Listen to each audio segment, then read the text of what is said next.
নতুন প্রজন্ম একটি গাইডেন্স চাইছে, নতুন প্রজন্ম একটি আশা দেখতে চাইছে।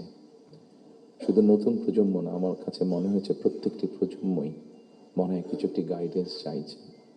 আমরা যারা রাজনীতিবিদ করি আমাদের কাছে হয়তো অনেক প্রত্যাশা, সকল প্রত্যাশা হয়তো বা পূরণ করা সম্ভব নয়, কিন্তু আমরা রাজনীতিবিদরা যদি 1971 সাল, 1990 সাল, 2004-এর 24 সালের 5ই আগস্ট এই সবগুলোকে আমাদের সামনে রেখে আমরা যদি দেশের স্বাধীনতা, দেশের সার্বভৌমত্বের জন্য কাজ করি, তাহলে নিশ্চয়ই আমার কাছে মনে হয় একজন রাজনৈতিক কর্মী হিসাবে আমি দৃঢ়ভাবে বিশ্বাস করি আমরা জাতিকে একটি সঠিক ডাইরেকশনে নিয়ে যেতে সক্ষম হব।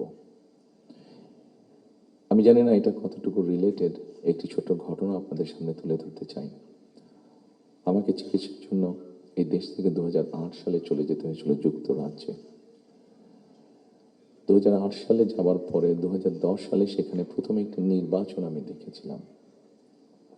তো যেহেতু সেটি নির্বাচন ছিল, স্বাভাবিকভাবে রাজনৈতিক কর্মী হিসাবে আমার একটা ইন্টারেস্ট ছিল। টিভির সামনে বসে আমি ডিবেট দেখছিলাম। সেখানে দুজন নেতার মধ্যে, দুটি মেইন দলের নেতার মধ্যে, লেবার এবং কনজারভেটিভ, অনেকদিন ধরে লেবার ছিল, 2010 সালের নির্বাচনে কনজারভেটিভ আসে। তো দুই দলের দুই নেতার মধ্যে একটি আলোচনা হচ্ছিল। আপনার রুচির সাথে মানানসই স্টাইলিশ সব ডিজাইন থেকে বেছে নিন জংমুক্ত ও long lasting shine basin tap. Fittings shine তো সবকিছু ফাইন।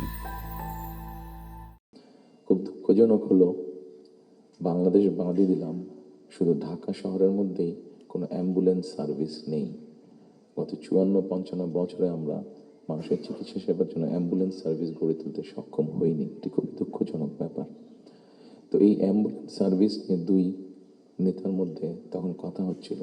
খুব সম্ভবত তখন, যতটুকু আমার মনে আছে, তখন এমার্জেন্সির জন্য অ্যাম্বুলেন্স সার্ভিস কল করলে 20 মিনিটের মতন সময় লাগতো আসতে অ্যাম্বুলেন্সের।